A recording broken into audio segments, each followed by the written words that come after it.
Hi, and welcome to Cosmic Consciousness with Cassia. On this channel, we discuss all aspects of the Ascension process.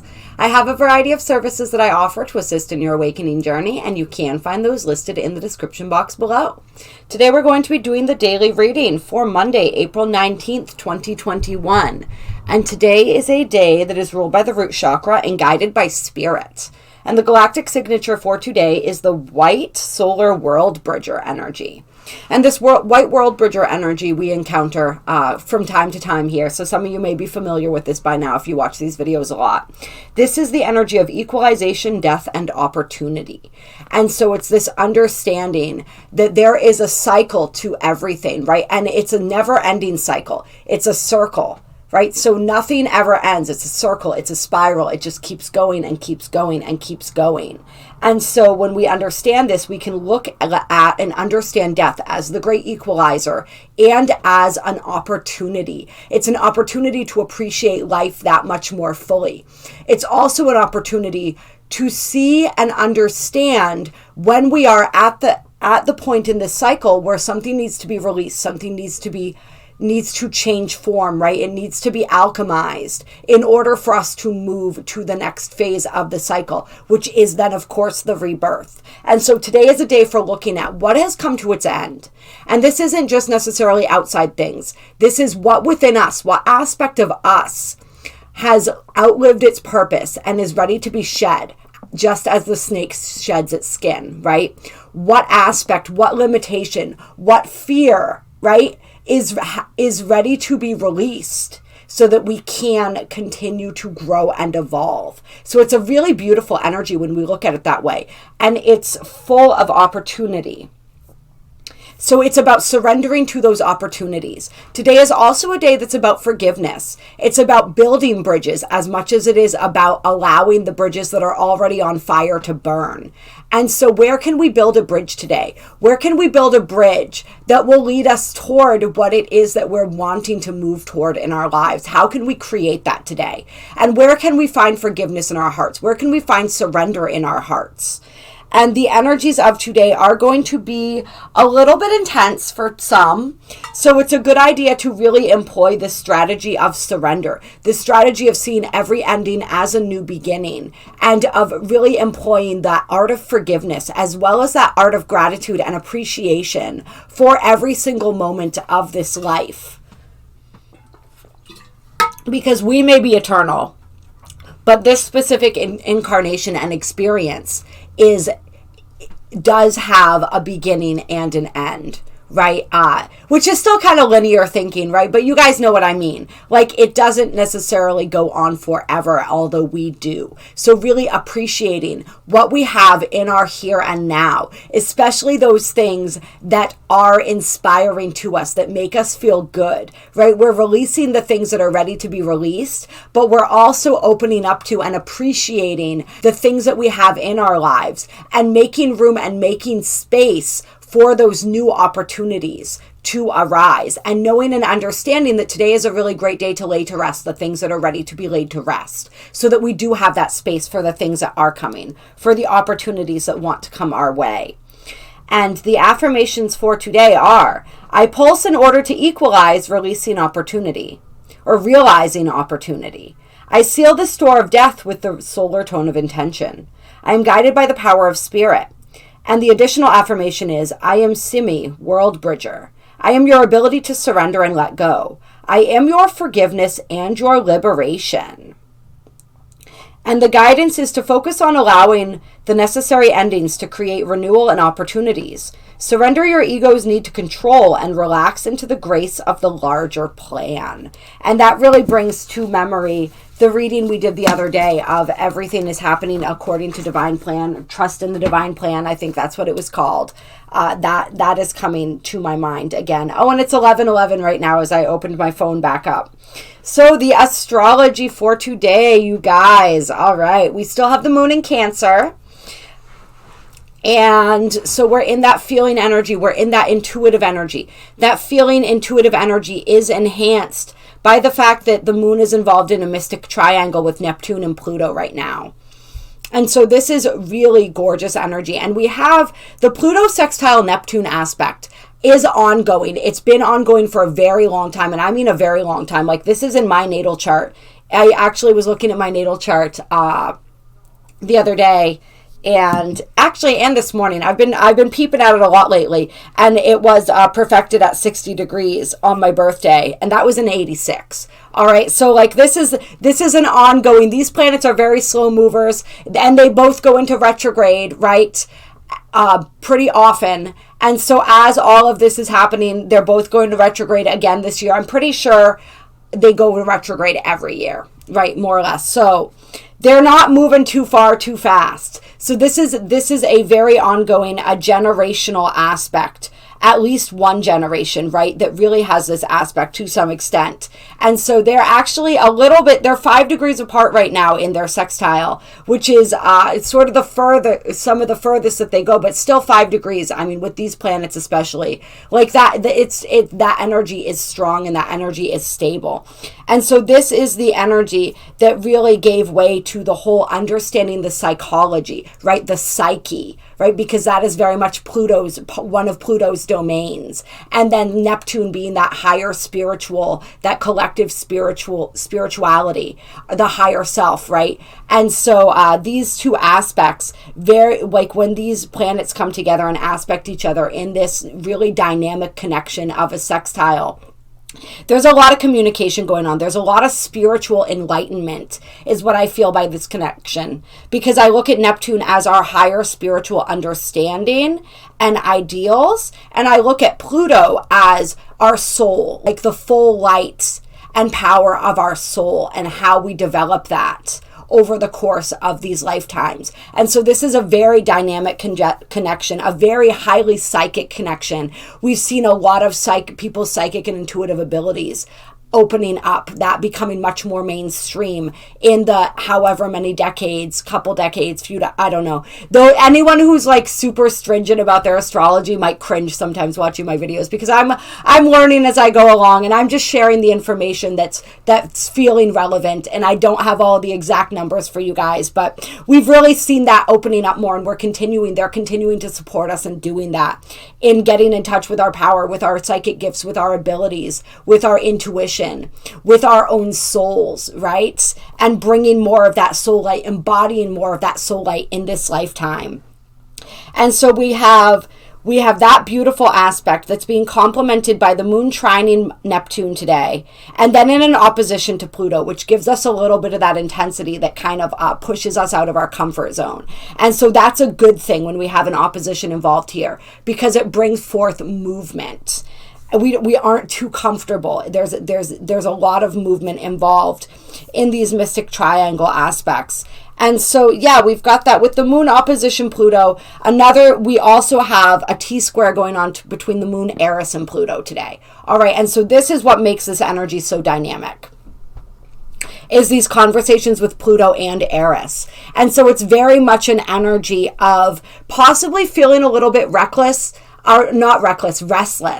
as far as our emotional nature goes, right? Because we are deep in those emotional waters in that Cancer energy. And we feel, right, that Pluto sending out those sort of like sonic waves of power, right? And of kind of getting us to look more deeply at things, to dig more deeply into our unconscious, revealing those aspects of our unconscious today, which is a very beautiful thing, but it can also be like there's a lot of different ways that can play out depending on who we are and where we're at, right?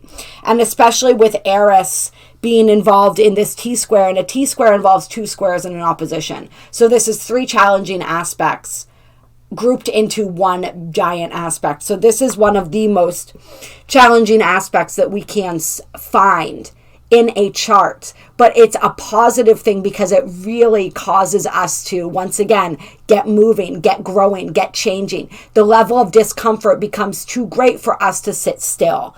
And so with this, we've got that just Eris connecting with the moon and with Pluto in these squaring aspects, and really kind of bringing to the surface anything that's been lingering, especially when it comes to our ability to stand up for ourselves, our ability to stand up in the world, what we know and believe is right, and what we see happening in the world, and comparing that, and really it's giving us that fire, right? That passion that we're talking about in our lives, and when we look at the collective scope, and it's really urging us to do something, right, about what it is that we're seeing. And so we could feel with a lot of these energies going on, like we said, the power play type of energy, the control energy, the domination energy, all of this stuff, very, very relevant today. And we could see, and remember, we have Eris in the sign of Aries. And one interesting thing to note, because it was funny, I was looking at my Vedic chart last night, and I still had my Vedic chart up. And when I created it and programmed it, I still had the Vedic astrology on my wheel this morning. So as I was going through the astrology, I was like, why does it say Uranus is in Aries right now? Like, what's going on with that? And like, what's happening here? And I started getting confused. And then I realized that I was looking at the Vedic chart, which I found very interesting, but it was fortuitous because it did show me that in Vedic astrology, Today, Eris is at 0 degrees of Aries. So just moving into Aries in the Vedic astrology. So this is really a fascinating thing, because we're feeling her energy very intensely today. And this whole week, I feel like, right? She was conjunct the Sun and Mercury. The Sun and Mercury are moving on a little bit, but she's still very much her energy, right? Really calling us forward and calling us to step forward for what is just and what is right in our lives and in the lives of others, possibly as well. So just a lot of intensity going on today. We still have those beautiful bisextiles with the Mars, Jupiter, Mercury, the Sun, all of that energy, right? So that is motivating us in that more benevolent, just a gentler way. We have 2 sextiles and a trine and a bisextile. So it's still activating because sextiles are active, but that trine is making it's a smooth kind of action. So that's like the smooth operator kind of action that we have going on. And then we have some of these we also have, Eris loosely in a bisextile, because it is, even though the Sun, Mercury, and Eris aren't still conjunct, she's only a few degrees away still. So that is helping to smooth things out. So this energy can be beneficial, or it can be a little bit ragged or jagged, I guess you would say, depending on how we're allowing ourselves to experience it. But if we look, right, if we look at the opposing sign here, we have Libra. So Libra is the energy that we would call in order to navigate this T-square, right?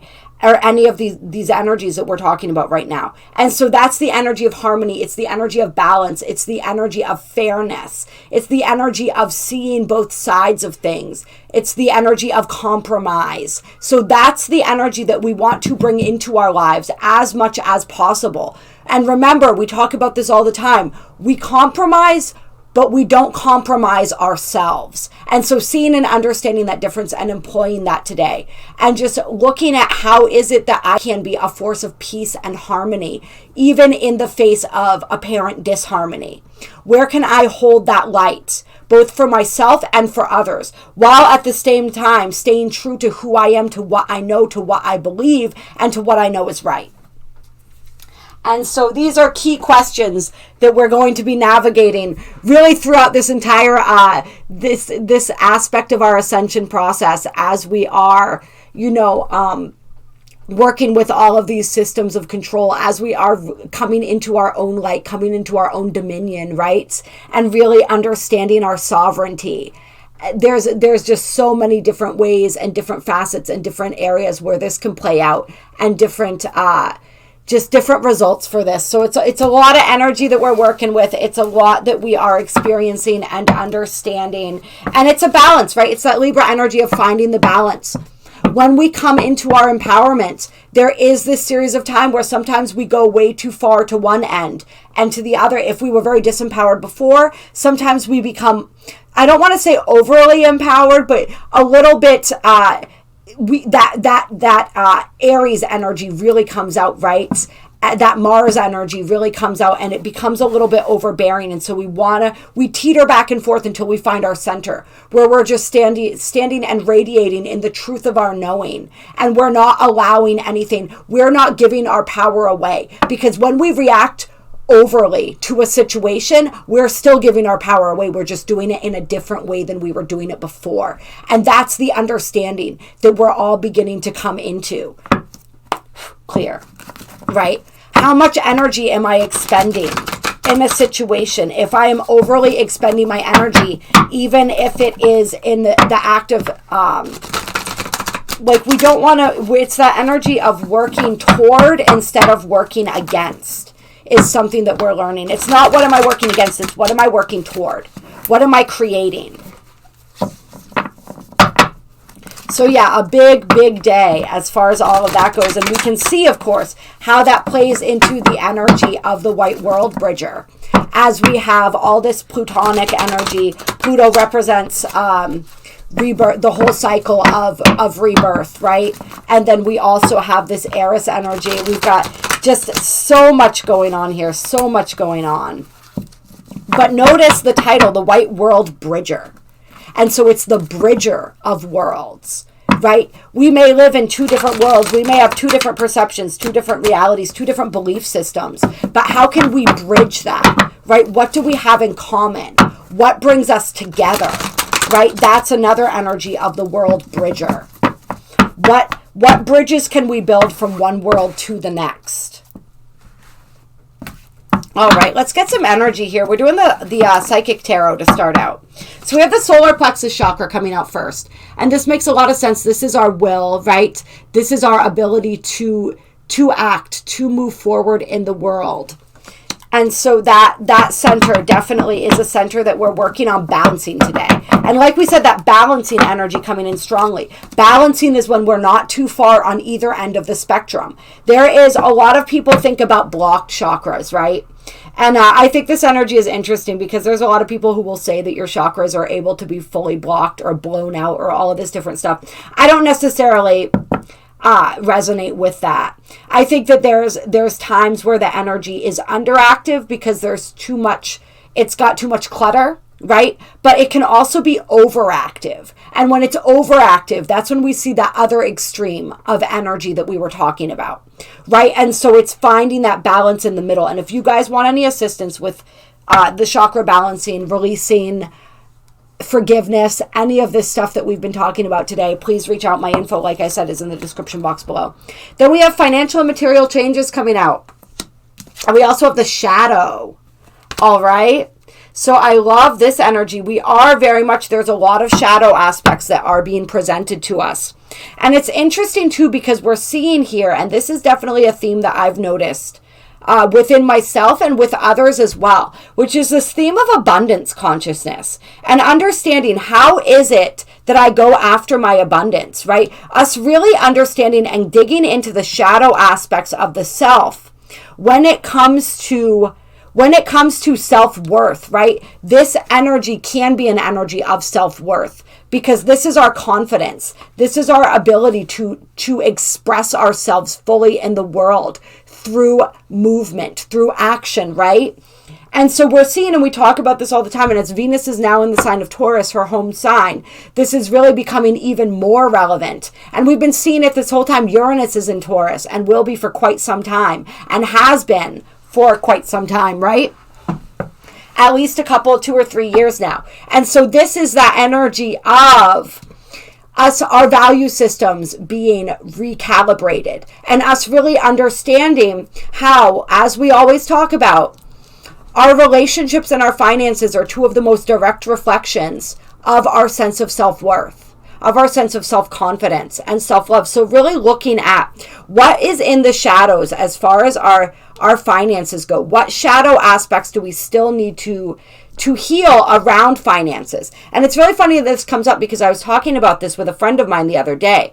And we were talking about the importance and the job that light workers have when it comes to shifting the vibration and the understanding around money, right? A lot of people, there's a lot of belief systems that people hold, not just around their own worth, but around money itself, what money is, what money represents. And it makes it very difficult, especially for a lot of people who vibrate at a certain frequency, who are spiritual in nature, right? Who really are striving to build their spiritual connection. Because money, there's a certain vibration and a certain energy attached to money and sort of the ways that it's used, right? In order to create this society that is being slowly reconstructed right now, right? And so there's a lot of lower vibratory ways that money is used, and a lot of things that we can see it doing, ways that it influences the world and creates a lot of that lower vibratory energy and keeps people trapped in that energy, right? And so part of what we're doing as light workers is we are shifting the vibration of money. We are shifting to a consciousness where we understand that money is nothing but energy. Just like technology, just like anything else, right? It can be used for good or ill, depending on the intent behind it. Intent is everything. And so us really shifting our understanding, not only of our own self-worth and what it is that we're worthy of and what shadow material exists there, but also those shadow beliefs around money, and really understanding and lifting that to a higher vibration, right? Because everybody on this planet was meant to be abundant. That is our birthright, right? That is our natural state. And absolutely, if you are a healer, if you are a starseed, a light worker, somebody on this path of ascension who is seeking to assist others, you were meant to be abundant, okay? It was not meant to be a path of struggle in that respect. There's a lot of it wasn't meant to be a path of struggle at all. What we're doing is learning how to move out of that illusion of struggle, how to leave that behind. That's third density, right? That's what we are moving out of. That's what we're showing other people. We're the way showers, showing other people how to move out of that, right? And so we were meant to be abundant, but there's a lot of beliefs, and the reason that I'm singling out light workers and healers and starseeds and all of, which are most of the people that watch my channel anyway, right? But the reason that I'm singling us out is because there's a lot of beliefs that around there's a lot of us who have, passed vows of poverty and all these different things, who ascribe to that non-attachment and that whole mentality of like being content with nothing and all of that, and not wanting to participate in this 3D rat race and seeing money as like a beacon of that, right? And so, and feeling as though, just feeling uncomfortable accepting abundance, just because of a lot of these past life beliefs and things like that that we've accumulated and held on to. And if you guys want assistance releasing any of those, the Theta healing's really great for that. Please reach out to me. Like I said, info in the description box. Love you. But yeah, so there's a lot of those energies that we are working through and unraveling together. So it's really, I love that came up again. And with Venus and Taurus, which is the sign of money, right? The planet, one of the planets that represents finances and abundance in one of her ruling signs, and the sign of the two that represents that the most, right? Taurus very much represents our physical security and our physical stability and reality, while Libra is more of the relationship side of Venus. And so we see with Venus and Taurus, this really coming into our consciousness again, even more deeply. We're able to heal that now. We also just throwing it out there, Mercury just entered Taurus today as well. And so this is the planet of communication. So this is causing us to want to communicate more slowly and deliberately, to really choose our words wisely. We're able to use our words and our speech very beautifully. I can actually, as I'm saying this, I'm seeing that Mercury moving into Taurus is going to be activating for some people their ability to use their voice to deliver light codes and healing. That energy, for those that it's laid dormant in, is beginning to wake up too. So pay attention to the ways that you can use your voice, right? And we saw a shadow shadow of this energy when we did the Isis reading the other day and the Cartouche card came out, which was very much about the power of the voice and the spoken word. And so there's a lot of beauty and a lot of energy and light that is coming through our voices and really activating within. This Taurus energy is all about the throat chakra. So when we have Mercury in Taurus, it's very much, and we had that the other day, right? The throat chakra card came out for yesterday. And so all of these things as well. And now we have the Sacral Chakra card coming out today. So we got the solar plexus and the sacral. And then we have the mental conflict. Right, let's get a couple more cards about that energy. Then we have foundation and achievements, the Four of Wands. Then we have spiritual strength, Nine of Wands, and fertility, the Empress coming out, okay? So this is that conflict that we're talking about as we're working through the different belief systems, all of the different programming, right? And for some people, this is some of where that programming lies within the energy body, the solar plexus and the sacral, right? The sacral is our creativity. The sacral is our sexuality. This is it's one of the centers of our life force energy. It is just all of that. It's the seat of our trust, a lot of people say, right? And so there's just a lot of that energy of, I feel like, just having a lot of inspiration and ideas and like the process of bringing those into fruition, and whatever it is within us that is holding us back from that is causing this conflict. I'm also feeling for some people, it's like you are beginning to receive abundance. And that is what is sort of awakening some of this shadow material in you, where you're like, oh, things are shifting, things are changing. But I'm getting uncomfortable with it. Why am I uncomfortable with this? Why am I uncomfortable with this abundance? And so that's giving you a chance to work through that energy as well, because with the Empress as the last card here, fertility, there's a lot of abundance coming. There's a lot of abundance coming through. And there's a level of spiritual strength and fortitude here as well. But it's this energy of, I feel like some people, if you need to take a little rest, take a little rest. That's what I'm feeling. Aries season has been very motivating for a lot of people. We are getting ready to move into Taurus season fairly soon here. Actually, oh my God, we are in Taurus season. Jesus Christ, I am a Taurus too. As my son, you'd think that I would have been more on top of this for you guys. It's been... Oh, no. Okay. I am not wrong. We move into Taurus season tomorrow. I was about to say, did I miss that? Did that happen yesterday? No, it's happening tomorrow. Okay.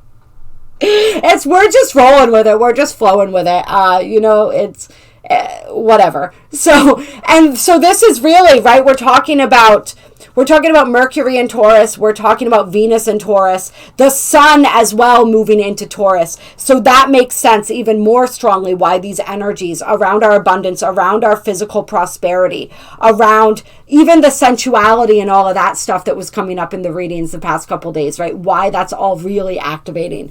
As we are also, the sun is getting ready will be moving into Taurus tomorrow. So just a lot of that energy. So where is that? Why is that making you uncomfortable? And if you have been doing a lot, allow yourself some time to rest, right? Taurus season is very much about that. We've been in the race, right? With this Aries energy, it's really fired a lot of people up.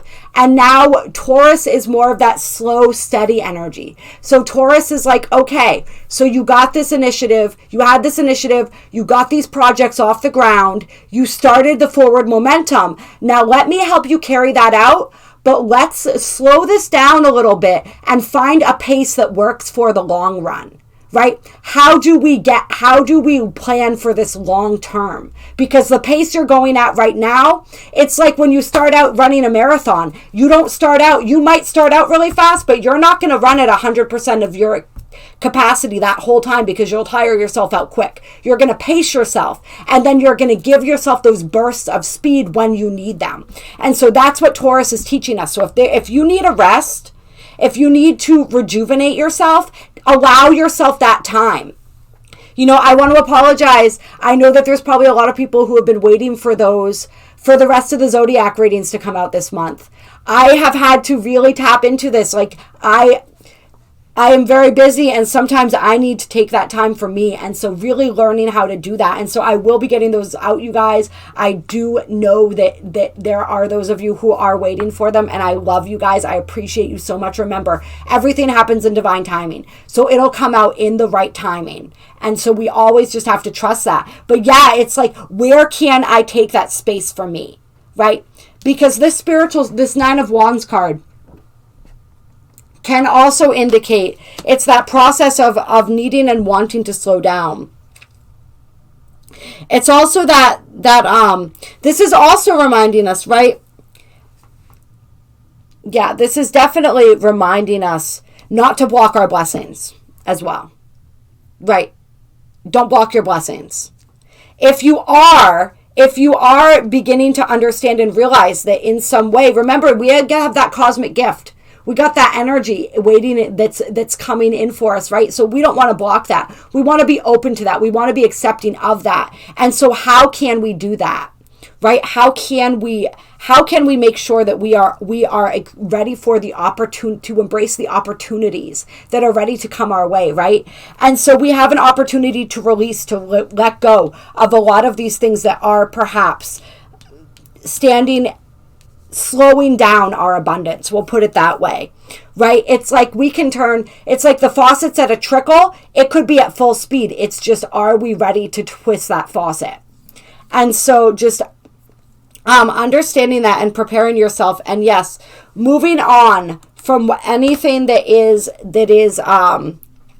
preventing that. And I also love how we have moving on from conflict and defeat here as well. And then we have spiritual union under that with recognition and reward and destiny. Okay? And the reason that I'm pulling all of those out is because Taurus, ruled by Venus, is more the sensual, passionate side of love, where Libra is the more refined side of love, right?